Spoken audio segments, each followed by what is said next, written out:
आशा लगा तो यहाँ के मतलब का ভোট ঠিক হয়ে যায়। কি হবে ও কি করে বলবো? আপনারও নাম বাদ গেছে? না, আমার ছেলে দুটোর আছে।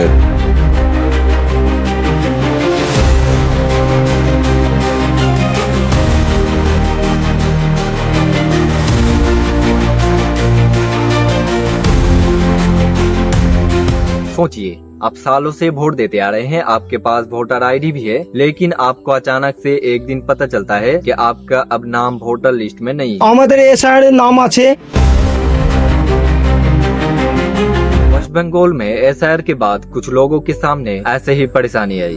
আমরা আশা করে জমা করছি যেন আমাদের নামগুলো উঠে, তাই এখানে এসে কাগজগুলো জমা করছি। বলছি কি আমার বাড়ি ভবানীপুর, বুঝতে পারলাম, আমরা 100 টাকা ভাড়া দিয়ে এখানে কাগজটা নিয়ে আসছি আশা করে যে আমাদের কাগজটা দিবেন। আমাদের এসআর নাম আছে, আমাদের কোনো অনুরোধ আছে কি আপনি আমাদের ভালো করে দেন নামটা। সরকারগুলো বলছে কি এইটা হবে না ওইটা হবে না, এই জন্য আমরা আশা করে নিয়ে আসছি কাগজটা কি আমার কাজটা হয়ে যায়। अब ये लोग अपने नाम वापस वोटर लिस्ट में लाने के लिए क्या कर रहे हैं और कहां कहां जा रहे हैं? এখানে কেন এসছো? এই যে ভোট ডিলেটের জন্য আমার ছেলের ডিলেট হয়েছে, দুটো ছেলের। জমা নিচ্ছে এখানে? হ্যাঁ, জমা নিচ্ছে। আপনারও নাম বাদ গেছে? না, আমার ছেলে দুটোর আছে। বাদ। আমার দুটো ছেলের আছে, বহুগুলোর আছে, আর ছেলেরগুলো বাদ হয়ে গেছে, দুটো ছেলের বাদ হয়ে গেছে। আপনার বাড়ি কোথায়? আমার বাড়ি মোথাবাড়ি, কাহলা, উত্তর লক্ষ্মীপুর। তো এখানে আপনি কোথায় জমা দিচ্ছেন? এখানে জায়গাটা? এখানে ঈশা খানের বাড়ি, ঈশা খানের বাড়িতে জমা নিচ্ছে, আমরা ওখানেই জমা দিয়ে যাচ্ছে। इन लोगों के परेशानी को समझते हुए दक्षिण मालदा के एमपी ईसा खान चौधरी ने इन लोगों की मदद के लिए हाथ बढ़ाई। मेरे लोग का वोट तो जरा ठीक हो जाए, मेरे लोग को यहाँ जो बहुत दूर से।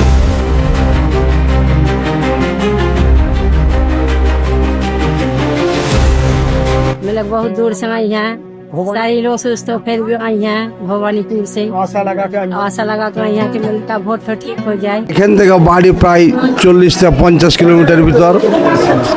আমরা এখানে আসার উদ্দেশ্য হচ্ছে এই যে যত আমরা ওই ভোটগুলো যারা আমাদের ভোটগুলো কেটেছে তাই ওঠার জন্য আমাদের মাননীয় যে রাজ্য সরকার এবং কেন্দ্র সরকার এবং আমাদের মালদা ডিস্ট্রিক্টের যিনি আছেন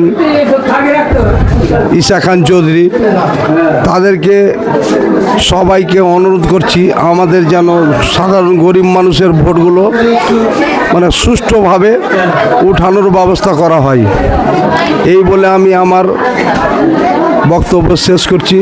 एक नाम एक वोट एक अधिकार। अगर आपका भी एसआईआर के बाद लिस्ट में नाम दर्ज है तो आप ऑफिशियल प्रोसेस के जरिए अपना क्लेम दर्ज करें, क्योंकि लोकतंत्र में हर योग्य नागरिक की आवाज मायने रखती है।